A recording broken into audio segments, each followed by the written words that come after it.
मैं चाहती हूं कि आप श्री हरि नारायण और महादेव मेरे पुत्र का प्रारब्ध परिवर्तित कर दें, उसे देवत्व प्रदान करें।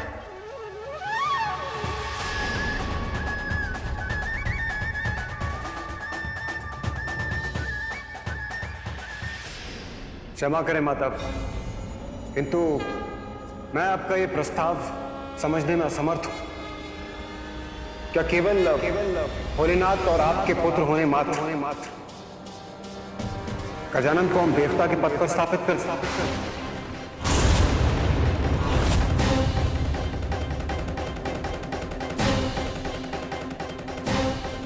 नहीं देवराज, उसे देवत्व प्रदान कीजिए, क्योंकि उसमें ही गजानन की सुरक्षा निहित है। यदि देवता बनकर यज्ञ के हावेश का भाग उसे भी प्राप्त होगा तो उसे बल मिलेगा, सभी संकटों का सामना करने में सक्षम होगा, सुरक्षित रहेगा, कोई अनिष्ट उसके निकट भी फड़क नहीं सकेगा। हाँ, ये उचित है। गजानन को देवत्व प्रदान करके हम उनकी सुरक्षा को सुनिश्चित कर सकते हैं।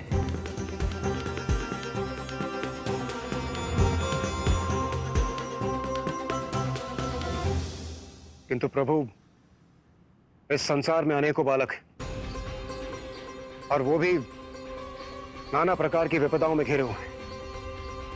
क्या हम उन्हें सुरक्षित करने मात्र उन्हें देवत्व प्रदान करते क्या ये उचित होगा? और यदि उचित नहीं है तो गजानन को केवल वंश के आधार पर देवत्व प्रदान कर देना उचित होगा।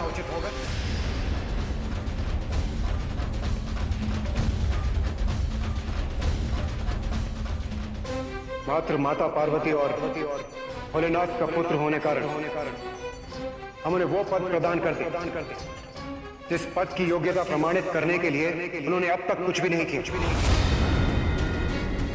जिस पद के दायित्वों की उन्हें कोई समझ नहीं।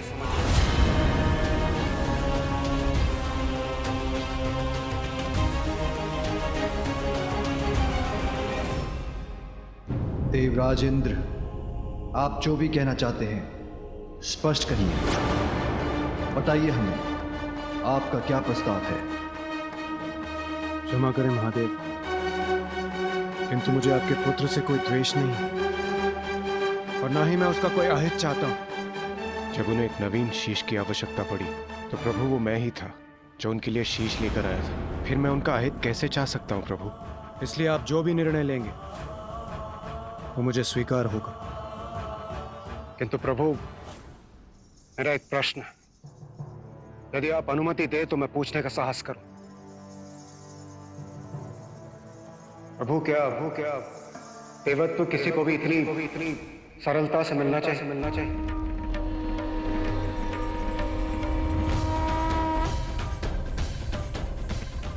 देवत्व प्राप्त करने का एकमात्र कारण योग्यता प्रमाणित करने वाला कर्म होना चाहिए, जन्म नहीं।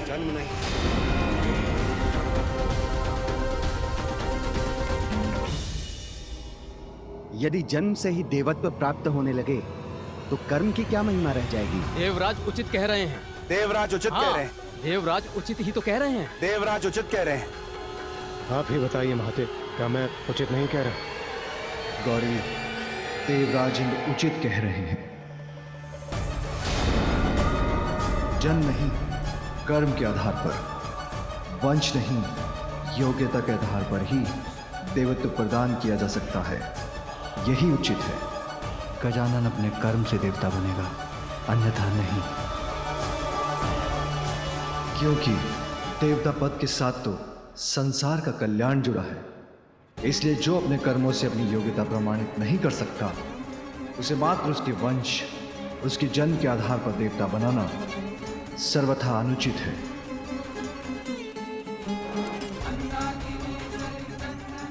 पार्वती माँ है, उनकी ममता अपने स्थान पर उचित है, क्योंकि माँ अपनी संतान के लिए कुछ भी कर सकती है। किंतु हम देवता हैं और पार्वती और मैं तो त्रिदेवों में सम्मिलित हैं, इसलिए हमारा दायित्व तो अन्य सभी देवताओं से बढ़कर है। दायित्व कर्तव्य के आगे निजी संबंध और निस्वार्थ का कोई मूल्य नहीं होता। इसलिए समय के साथ साथ मेरा पुत्र गजानन अपनी योग्यता प्रमाणित करेगा, तभी उसे देवत्व प्रदान किया जाएगा, अन्यथा नहीं।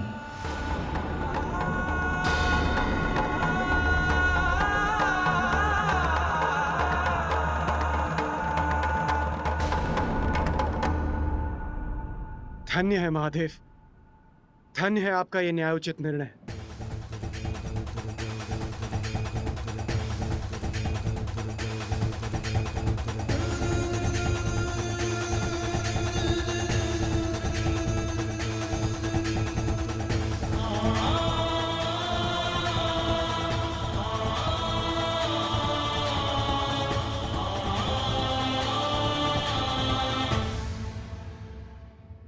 माँ, मुझे भूख लगी है। मैं बहुत भूखा हूँ माँ। अब क्या मैं कुछ भोजन कर सकता हूँ?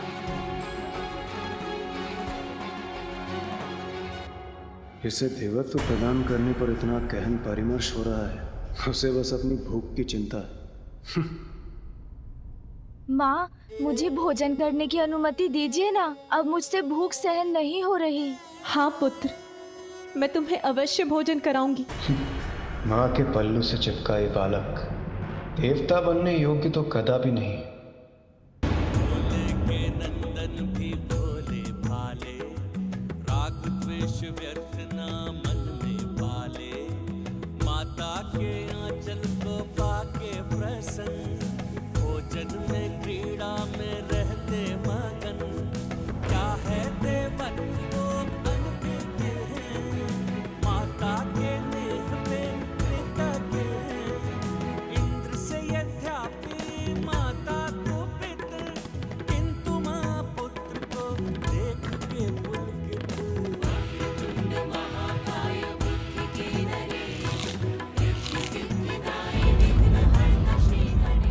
आनंद, अति आनंद माँ।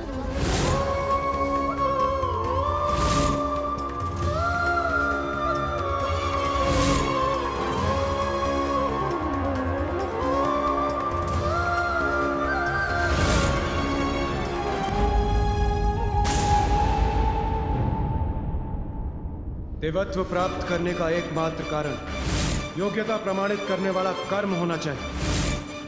और हाँ, एक कोई थे यहाँ। ऐसा प्रतीत हुआ उन्हें देखकर जैसे वो कोई भयंकर असुर हो। देवराज इंद्र उचित कह रहे हैं। उचित। यदि यही निर्णय है आप सभी का, तो यही उचित।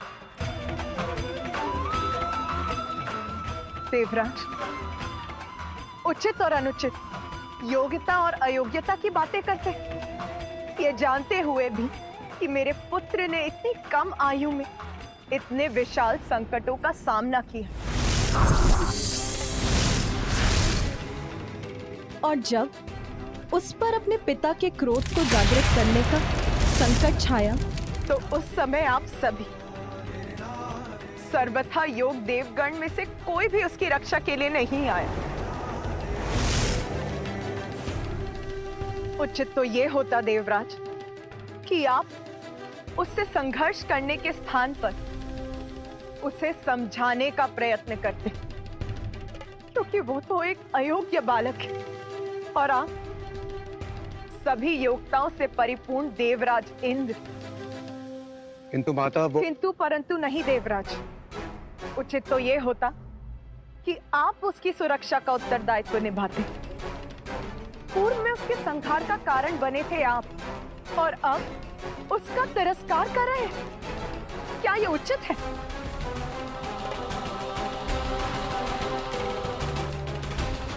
किंतु अब तो मेरे लिए आपसे कोई भी अपेक्षा करना ही अनुचित है। मैं हूं उसकी मां, जन्म दिया है मैंने उसे, सर्वथा समर्थ हूं मैं, तो उसकी रक्षा करने का दायित्व भी मैं ही निभाऊंगी।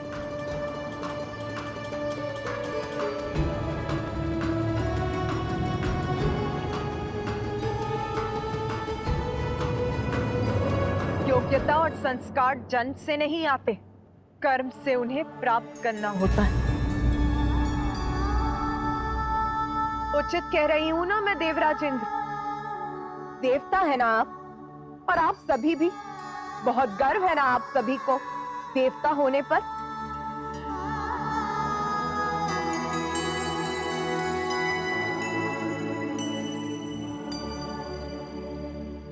संस्कार और योग्यता उचित और अनुचित के भेद बता रहे हैं ना?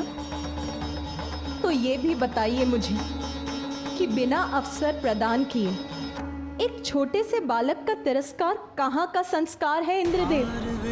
के मन में उमड़ी ममता।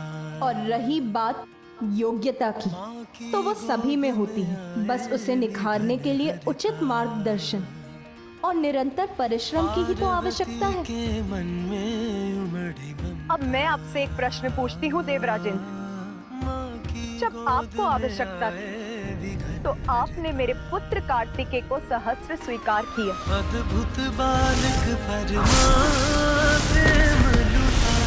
आदेव पुत्र कार्तिकेय की स्वीकार ही नहीं किया, उसे देवताओं के सेना का सेनापति भी नियुक्त कर दिया। तब आप संकट में थे ना देवराज? स्वर्ग संकट में था, स्वार्थ था आपका। विपत्ति में उचित और अनुचित का भेद भूल गए हैं आप। और आज जब आवश्यकता नहीं है तो मेरे दूसरे पुत्र गजानन का तिरस्कार कर रहे हैं आप। परंतु माता, मेरा वो अर्थ अनर्थ आपका स्वार्थ नहीं निर्धारित करता इंद्रदेव। आपका अभिमान मेरे पुत्र के अपमान का कारण नहीं बन सकता।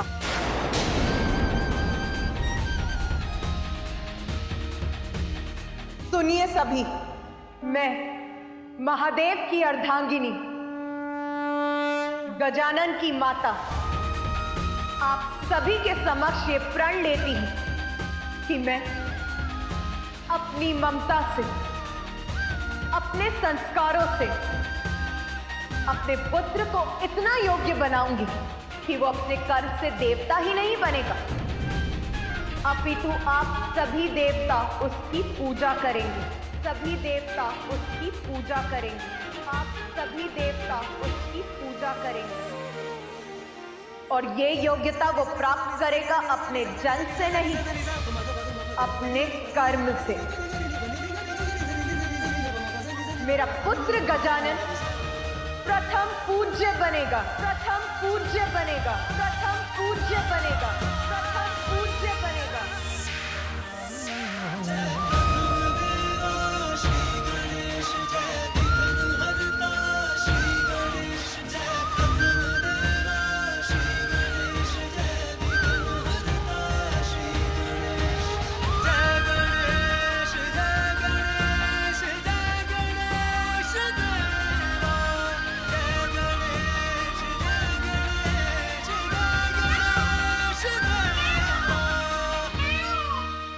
सभी एकत्रित हैं यहाँ। उत्सव है, तो फिर माता का व्याकुल स्वर मेरे कानों को क्यों भेद गया? महादेव प्रणाम। अब हमें जाने की अनुमति दीजिए।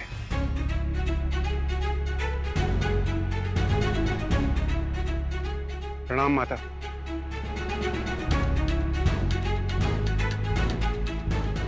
गजमुख गजानन, महादेव और माता पार्वती के पुत्र होता हूँ, और ये तुम्हारा सौभाग्य है।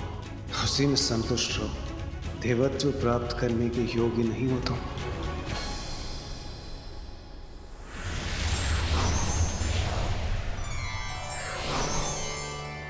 महादेव, अब हमें आज्ञा दीजिए।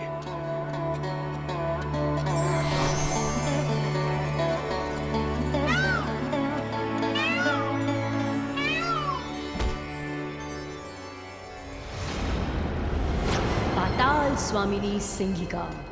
कितना आनंद आएगा मुझे जब ये गूंज पाताल को ही नहीं अपितु समस्त संसार को ध्वनित कर देगी।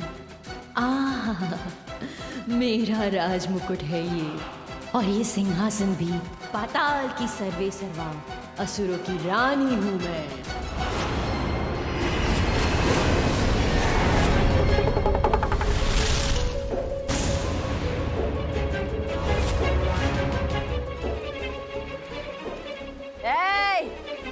ऐसे नेत्र फाड़ फाड़ के क्या देख रहे हो? झुको मेरे समक्ष, अभिवादन करो मेरा। क्योंकि आज से इस सिंहासन पर मेरा अधिकार है। मैं हूं तुम्हारी रानी, मैं सिंघिका। क्योंकि अब तक तो उस मूर्ख सिंदूरा की कैलाश यात्रा उसकी मृत्यु यात्रा बन चुकी होगी। कैलाश जाकर महादेव और देवी पार्वती के पुत्र का वध करने चला था वो।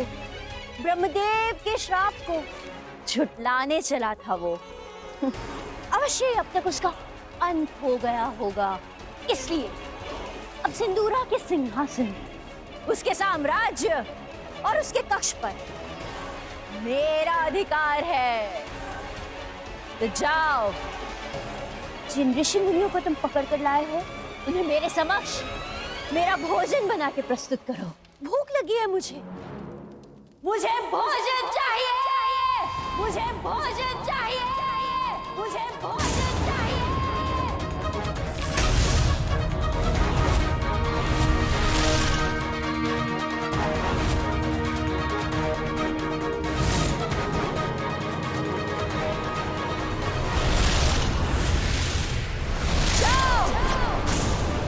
मेरे आदेश का पालन करो, अन्यथा इस बार तुम्हारा शीश तुम्हारे घर से विलग हो जाएगा।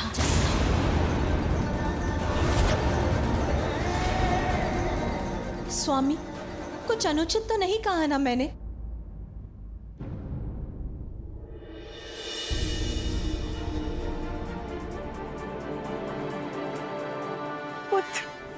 माता का हृदय तो सब कुछ जान लेता है। मेरे बिना कुछ कहे ही माता को आभास हो गया कि मैं यहाँ हूं।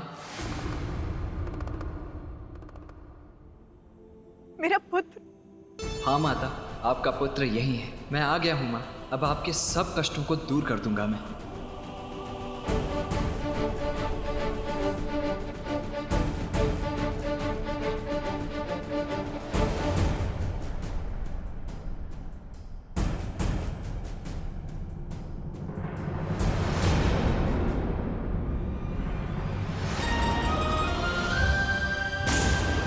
माता,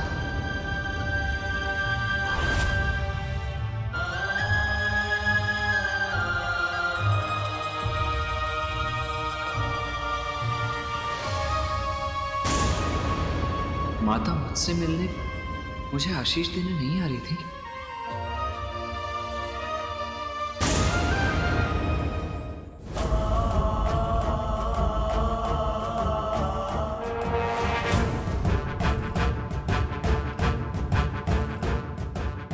स्पर्श भी न कर सके। उसके कोमल प्राण सभी विपदाओं से सुरक्षित रहे, बस इतना ही चाहती थी। माता ने मुझे देखकर भी मुझे अनदेखा कर दिया। कौन है ये जिसे माँ अपना पुत्र बुला रही है? तो क्या कुछ अधिक मांग लिया मैंने, जो किसी ने भी मेरा समर्थन नहीं किया? मेरे प्रस्ताव को अस्वीकार कर दिया, मेरे पुत्र का उपहास किया, तिरस्कार किया उसका।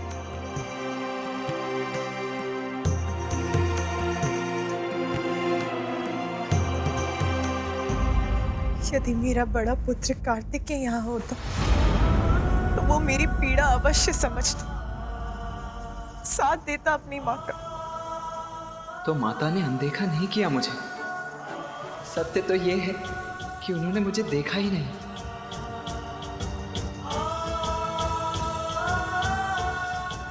माता,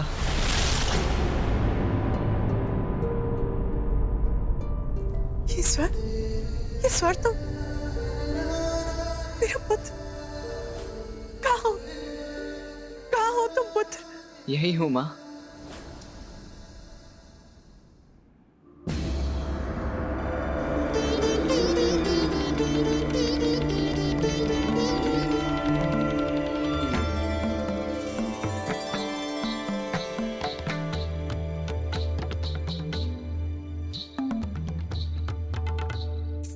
प्रणाम माता।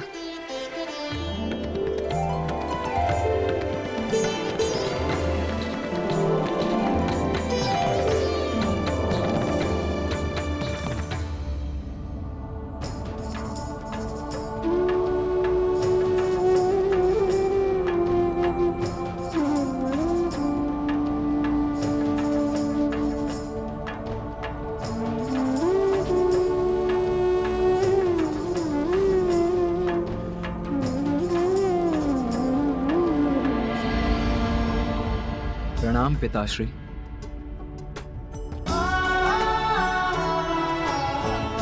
आयुष्मान भव।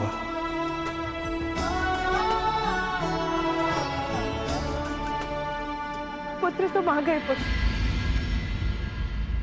माँ का पुत्र तो मैं हूँ, फिर ये कौन है?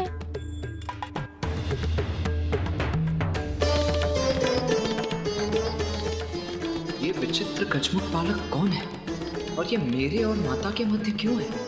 इसका हमारे परिवार से क्या संबंध?